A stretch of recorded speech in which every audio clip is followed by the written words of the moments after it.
Sorry. Hi there. I'm putting this recording together to talk about some different heart disorders. Now, I know when you're entering into the paramedic program, there's going to be a massive segment of your your time, your class time that'll be spent talking about the heart. But I want to introduce them here because we had a good day talking about the heart, but I feel like you need time to digest all of that. And there's just so much more I want to tell you. I never get to when it comes to these disorders and thinking about things now that we covered all normal, typical, healthy heart activity. So this is where I'm going to that last part of the presentation, the PowerPoint, to talk about these different heart disorders. Now, come on, there we go. So heart disorders, let me pop me just, I don't know, somewhere. So you know I'm still with you and I'm not just a voice floating in the nether. Still, heart disorders can be developmental, right? Can be born with them, those congenital heart defects I was kind of talking about with Roger's nephew's son. They can be mechanical, and that's the one that I want to talk a little bit more about, or they can be electrical, right? Something going on in the electrical pathway. Regardless of what's going on, your heart won't work properly, and if your heart can't pump, then your tissues can't perfuse, and you're not going to have a happy ending. So there's these congenital heart defects. I'm not going to spend too much time into them because I don't believe you're going to be seeing those ones on the, on your calls as much as, oh, come on, so congenital. So yeah, I'm just kind of hesitating. So some of this is just vocabulary. So a coarctation of the aorta is where it becomes narrow, so it doesn't allow for a lot of blood flow. Patent ductus arteriosus. Now that ductus arteriosus was part of that fetal pathway that linked the aorta with the pulmonary trunk. So if it's patent, that means it's open, right? So my ductus arteriosus did not close and become a ligamentum arteriosus.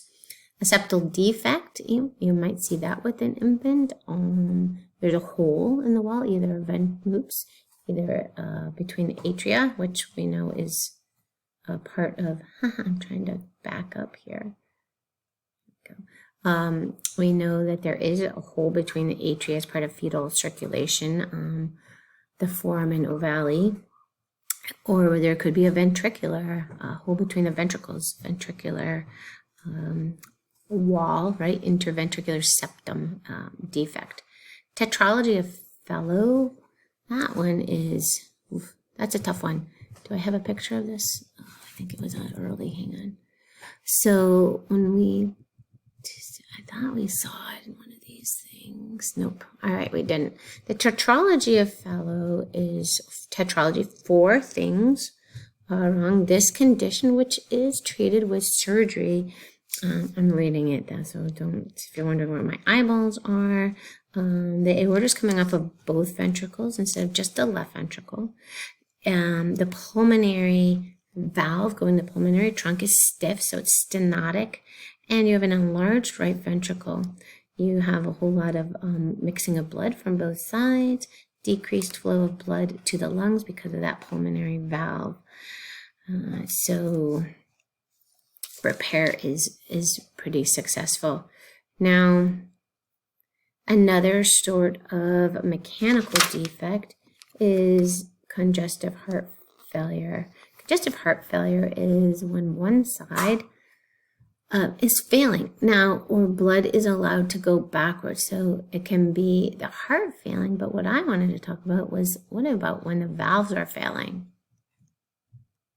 If the valves fail, that means that blood flows backwards, right? The regurgitation into its last stop, and then it eventually builds up pressure in its prior destination. So say you have the most common valve to give that people replace is the mitral valve, right? The bicuspid valve between the left ventricle and the left atrium. So when that mitral valve fails, blood goes backward to the left atrium, blood continues to go backwards, and it backs up in the lungs.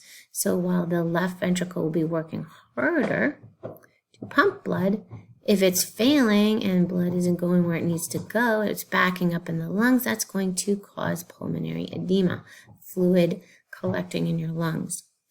If you have a valve defect on the right side, if it's stenotic or it's prolapsed and it's gone backwards, so blood can go backwards, then blood will back up and increase pressure in the tissue capillaries, giving you peripheral edema. So usually you guys see them in the extremities of really the feet and ankles more so than the arms, going to affect your kidneys with the increased pressure and start damaging organs. So mechanical events or deficiencies, not always such a happy ending. You want to get those valves fixed. Now, electrical events, there's quite the electrical pathway. This is just flipping through like stents. Oh, can I circle it with this? Nope. It's here's all my disorders. Atrial septal defect, ventricular septal defect. But it didn't give us the tetralogy of Fallot. All right, so look at all these different electrical disorders that lead to arrhythmias, right? A lack of a rhythm or irregular electrical rhythm of the heart. So, whole lot, right? You have the atria issues, you have the ventricular issues, you have SVTs originating in the atria, affecting the ventricles or heart block, where the path of the electrical activity is blocked. That's going to cause, when you have, remember, right, electrical, I don't want to go into all the specifics on this one. It's in your book. I'm not going to read them to you, right? VTAC, increased heart rate. You know what? I do want to say something about this. So increased VTAC, right? Really fast ventricle contraction, right? Causes the heart to work faster. Now, the problem with that is remember, electrical, I know, this is all me, right? This silly little pen, leads to mechanical. So if they're firing off too quickly, or you have irregular pockets of additional nodal tissue hanging out in your ventricles, causing mechanical activity, which is contractions, to occur. If it's happening too quickly, then you don't have enough of a rest between these ventricle contractions, and the ventricles aren't filling up enough. If they're not filling up enough, they're not going to be pumping enough and perfusing your tissues, which will lead to low blood pressure, right, which leads to cardiovascular shock. And hopefully you get them treated and you get it caught before they don't make it and pass away. So I think that was really just what I wanted to point out of, there's a whole lot of disorders. You never know when you're seeing somebody, why do they have edema? What's going on with them? Why is their respiratory rates increased? What's going on with their heart? Why is that increased? Is it compensating? Is it failing? Is it, there's just a whole lot going on. Nothing is linear and if this, then that, which I'm sure you guys already know, but I like to reinforce. So, we looked at these in lecture of some of the irregular EKG rhythms that you might see. But yeah, that's really all I wanted to talk about. So thanks if you watched this, if it just helped you go, oh yeah, tuck it away for another day. But just trying to put disorders in when you're learning about a system is just a little too much. So I'm probably going to be recording all these little videos after I see you guys in person. So take care. Thank you.